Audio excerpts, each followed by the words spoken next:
ধর্ষকের সর্বোচ্চ শাস্তি হওয়া উচিত মৃত্যুদণ্ড, যেটা বাংলাদেশে আইন অনুযায়ী সর্বোচ্চ শাস্তি মৃত্যুদণ্ড। কিন্তু ধর্ষকের এমন মৃত্যুদণ্ড হওয়া উচিত জনগণের সামনে, সকলের সামনে তাকে এমন ভাবে হত্যা করা হবে যে যখন একজন পোটেনশিয়াল রেপিস্ট একজন নারীর দিকে বা একজন শিশুর দিকে লোলুপ দৃষ্টিতে তাকাবে, তার বুক কেঁপে উঠবে।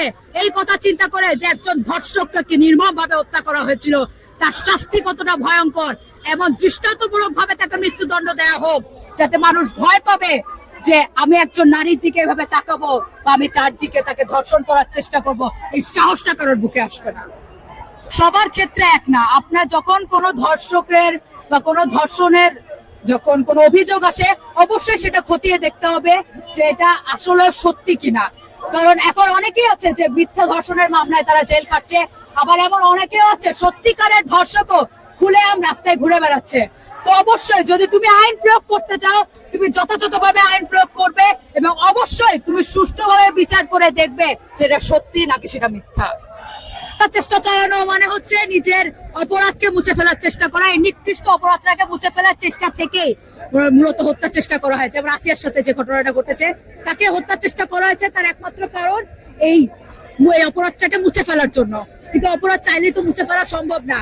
এই যে তাকে হত্যার চেষ্টা করা, এটারও অন্যতম শাস্তি হওয়া উচিত। এবং আমি আরেকটা কথা বলে রাখতে চাই, যারা যেসব আইন বা যেসব উকিলরা এসব ওই ধর্ষকদের বাদী হয়ে, যারা তাদের লাইসেন্স বাতিল করে দেওয়া উচিত, যারা ধর্ষকদের বাদী হয়ে আইনের জন্য দাঁড়ায় বা তার হয়ে যারা সাফাই গাওয়ার চেষ্টা করে, তাদের লাইসেন্স বাতিল করা উচিত, তাদেরকেও শাস্তির আওতায় আনা উচিত। কারণ অন্যায় যে করে এবং অন্যায় যে সয়, দুজনের সমান অপরাধী। ব্যর্থ শুধু স্বরাষ্ট্র উপদেষ্টা বলবো না, আইন উপদেষ্টাও ব্যর্থ, কারণ তিনি আইন পরিচালনা করতে পারছেন না। স্বরাষ্ট্র উপদেষ্টা অবশ্যই ব্যর্থ, কারণ তিনি কোনো কিছুই ঠিক রাখতে পারছেন না। আমার মনে হয় যে তাদের বাইরে তারা দেখছেন কিনা আমি জানি না, আমার উচিত তাদের দেখা উচিত, তারা দেখুক যে কি অবস্থা।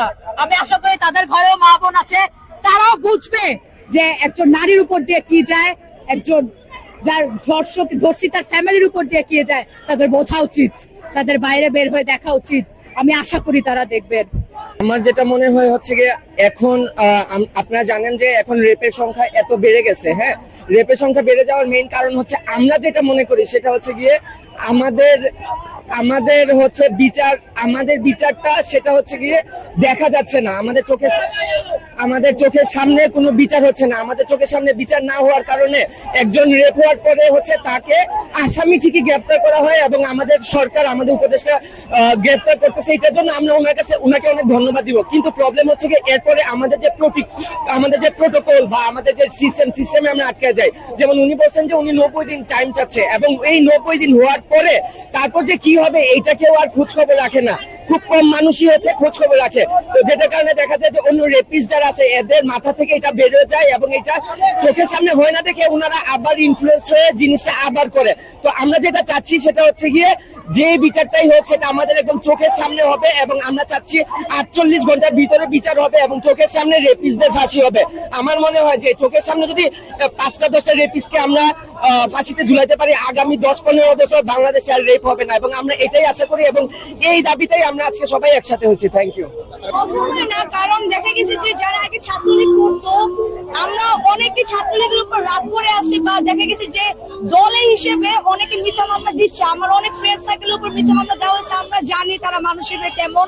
তো অবশ্যই যাচাই বাছাই একটা ব্যাপার আছে, যাচাই বাছাই করে প্রুফ সহ আমরা হচ্ছে ভিকটিমকে ধরবো, শাস্তির ব্যবস্থা করবো। তা না হলে তো যারা নিরপরাধ তারা শাস্তি পাবে, যারা অপরাধী তারা ঘুরে বেড়াতেছে। এটাই অনেক আছে যে আপনার এরকম হইতে পারে না যে এটা যদি সর্বোচ্চ শাস্তি ফাঁসি হয়, সেক্ষেত্রে যে অনেক আছে যে শত্রুতার জের ধরে অনেকে ফাঁসিয়ে দেওয়ার জন্য এই ঘটনা ঘটাইতে পারে। প্রশাসন যদি এখানে যাচাই বাছাই না করে তাহলে আমরা নাগরিকরা কর্তৃক করবো। আমরা তো করছি, এখন প্রশাসনের কিছু দায়িত্ব আছে, এটা পালন করতে হবে। এটাই প্রশাসন যদি কঠোর না হয় তাহলে আমরা নিজে দায়িত্ব করে নিব। আচ্ছা, এখানে ব্যাপারটা হচ্ছে কি যদি এটা রেপ এক জিনিস আর এটা যদি আমরা মনে করি যে ইন্টেনশনালি রেপ হয়েছে অর হোয়াট এভার, লাইক এখানে ছেলে মেয়ে দুজনের ইনভলভমেন্ট ছিল কিন্তু পরবর্তীতে আমরা দেখা যায় যে অনেক সময় মেয়েটা অস্বীকার করে ছেলেটা ফেসে যায়। ঠিক আছে, এই ক্ষেত্রে প্রশাসন এবং আমাদের বিচার বিভাগ, আমাদের ফরেনসিক টিমের অনেক বড় একটা আমি মনে করি ইনভলভমেন্ট থাকা উচিত। কারণ ফরেনসিক ডিপার্টমেন্ট পারে না এমন কোনো কিছু নাই।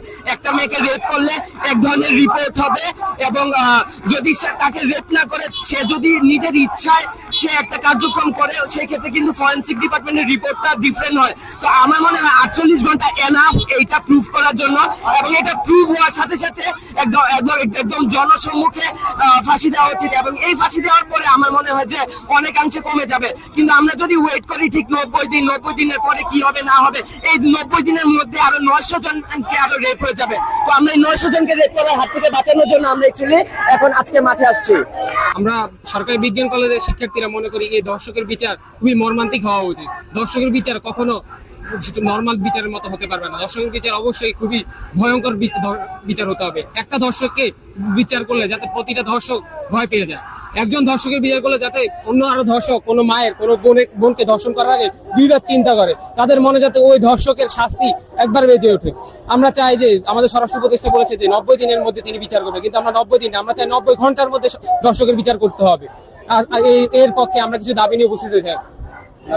এই দাবিগুলো হচ্ছে গিয়ে 24 ঘন্টার ভিতরে দর্শকের সকল ধরনের কর্মকাণ্ড প্রকাশ করে দর্শককে গ্রেফতার করতে হবে, এবং 72 ঘন্টার ভিতরে দর্শককে সকলের সামনে প্রকাশ্যে ফাঁসি দিতে হবে, যেন পরবর্তীতে কোনো দর্শক কখনো ধর্ষণ করতে গেলে এইসব চিন্তা করেও অন্তত থেমে থাকে।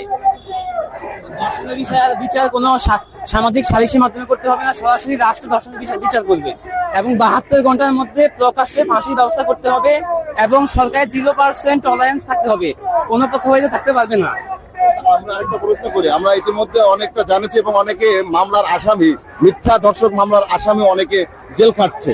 সেক্ষেত্রে অনেকে আছে যে স্বেচ্ছায় বয়ফ্রেন্ড গার্লফ্রেন্ড অনেক সময় স্বেচ্ছা অনেক কিছু করে ফেলে, তারপরেও ওই ছেলেকে ফাঁসানোর জন্য অনেক মেয়ে মিথ্যা মামলা করে তাকে জেলে পাঠায় বা সেক্ষেত্রে এই দুই দর্শকের জন্য বিচার কি একই হওয়া উচিত কিনা? হ্যাঁ, অবশ্যই একই হওয়া উচিত।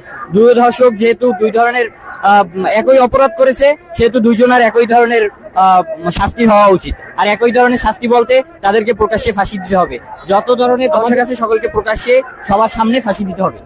আমাদের সমাজে আসলে এটা এখন বয়ফ্রেন্ড গার্লফ্রেন্ড একটা নীতি হয়ে দাঁড়াইছে, যেটা আমাদের ইসলাম সমর্থন করে না। ইসলাম বলছে তোমার যদি একান্ত সঙ্গী প্রয়োজন হয় তুমি বিয়ে করো। বয়ফ্রেন্ড গার্লফ্রেন্ড কি জিনিস, তুমি বিয়ে করো, তারপর তোমার যা ইচ্ছা করো। কিন্তু বয়ফ্রেন্ড গার্লফ্রেন্ড দেন আমরা যা দেখতেছি আমাদের সমাজ, এটা আসলে নোংরামি ছাড়া কিছু না। তো আমার চোখে আমি মনে করি সেও একজন ধর্ষক, তারও একই শাস্তি হওয়াই উচিত।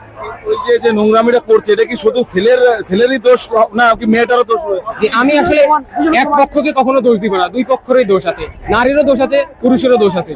ধর্ষণের বেলা আছে, আমাদের কিছু কিছু ভাইরা বলতেছে নারীদের পোশাকের কারণে ধর্ষণ হইতেছে, কিন্তু আমি মনে করি শুধু নারীদের দোষ নেই, এখানে আমাদের ছেলেদেরও দোষ আছে। আমরা ছেলেরা যদি নিজের চোখকে হেফাজত না করতে পারি, তাহলে এই ক্ষেত্রে এসব অশ্লীল কাজ সমাজে হবেই। আমাদেরকে নিজের চোখকে হেফাজত করতে হবে, তাহলে যে আমাদের নিজেকে এক ধর্ষণের আগে চিন্তা করতে হবে আমার বাসা আমার মা আছে, আমার বোন আছে, ওই মেয়েটাকে আমার নিজের মা বোনের সাথে তুলনা করতে হবে। আমাকে চিন্তা করতে হবে তারও নিশ্চয়ই কোনো বাবা বা ভাই আছে, তাদের কাছে আমার বোনকে ধর্ষণ করলে যেমনটা খারাপ লাগবে, তাকে ধর্ষণ করলে তার বাবা ভাইয়ের কাছে ঠিক তেমন ভাবে খারাপ লাগবে। এই সমস্ত কিছু আমাদেরকে সমাজে যদি আমরা প্রতিষ্ঠা করতে পারি, তাহলে সমাজে আর কখনো ধর্ষণের মতো এইসব খারাপ কাজ ঘটবে না আমি মনে করি। যদি শুধু মেয়েদের এই পোশাকের কারণেই যদি সমস্যা হতো, তাহলে কিন্তু ওই যে হাফেজ মেয়েটা ধর্ষিতা হতো না। এর জন্য আমরা পুরুষ হিসাবে লজ্জিত। এখন আমাদের খুবই লজ্জাজনক বিষয় এটা।